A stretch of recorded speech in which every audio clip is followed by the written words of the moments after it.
with the effort. This is the second game in a row where we got 50-plus deflections. Our goal is 35, so to be able to go twice in a row with 50-plus deflections is really good. I mean, Tymel, 28 points, 15 rebounds, 5 blocks, and 10 deflections.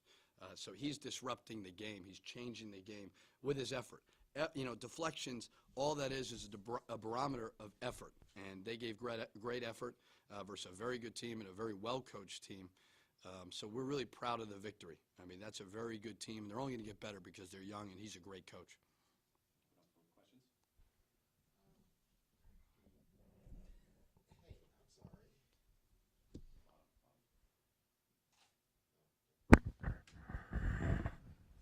Are we getting worried that no one would be able to actually hit a shot for you, or did you figure that Malik would, or somebody would come up with something? You know, I really, really don't worry about the offense. I really don't. As long as they're giving me great effort defensively and great effort on the glass, which they did, I don't worry about if the ball goes in or not. Like Jerome Frink was 3 for 14 from the foul line. He's probably suicidal right now. To me, the guy was one of the guys who won us the game. He had 12 rebounds. He had huge rebounds. So he played a great game and had a couple deflections as well. So I really don't worry about the ball going in. Unfortunately, I think the players do, but I don't worry about it too much.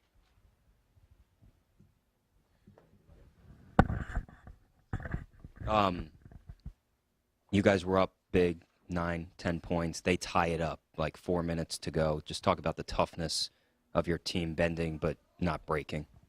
Yeah, I mean, I told them, I got a lot of respect for their coach. I think he's a very good coach, and I think they've got very good players. I told them it's going to be a war.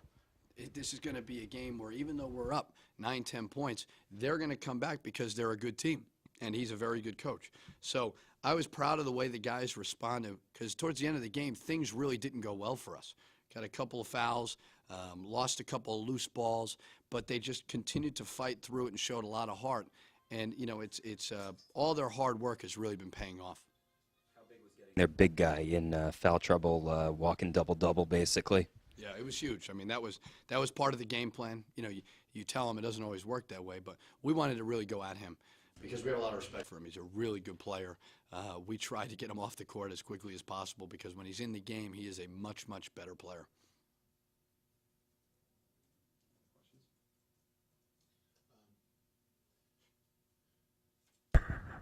Yes, what's Tymel doing the last couple of games? You mentioned the game he had 0 rebounds, obviously 35 over the last 2 games. What's he doing that's different?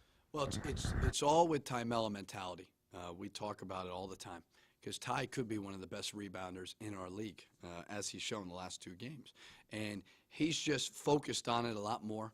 We watch a lot of film on great rebounders throughout the NBA, and he watches it and he focuses in on it. And you could see a guy with the mentality, not worrying about scoring, I'm just trying to get every single rebound. And, when you have a guy like that, and that's contagious. I think everybody sees Tymel gets 20 rebounds last game, 15 rebounds this game. They all want to start rebounding because rebounding is not a strength of ours. And he totally put us on the back when it came to his back when it came to that. And it's just all effort with. He's got a great motor, plays extremely hard, and he's got a good nose for the ball.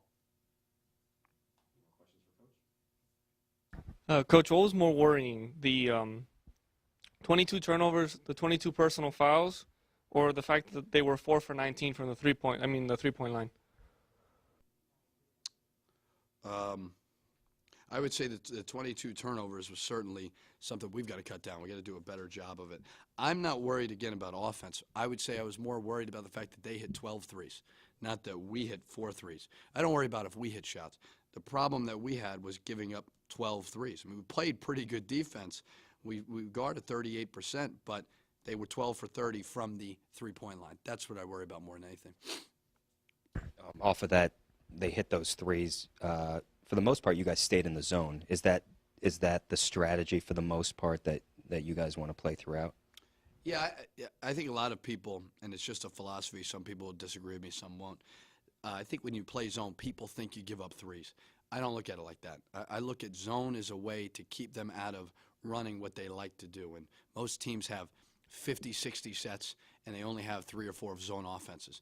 So more than anything, it wasn't the zone itself. It was a couple breakdowns and rotations that could have happened in zone or man. So I don't look at it like that as much as we made a couple mistakes in the zone. Any more questions for Coach? No? Thank you, Coach. On the phone, in the middle of press conference?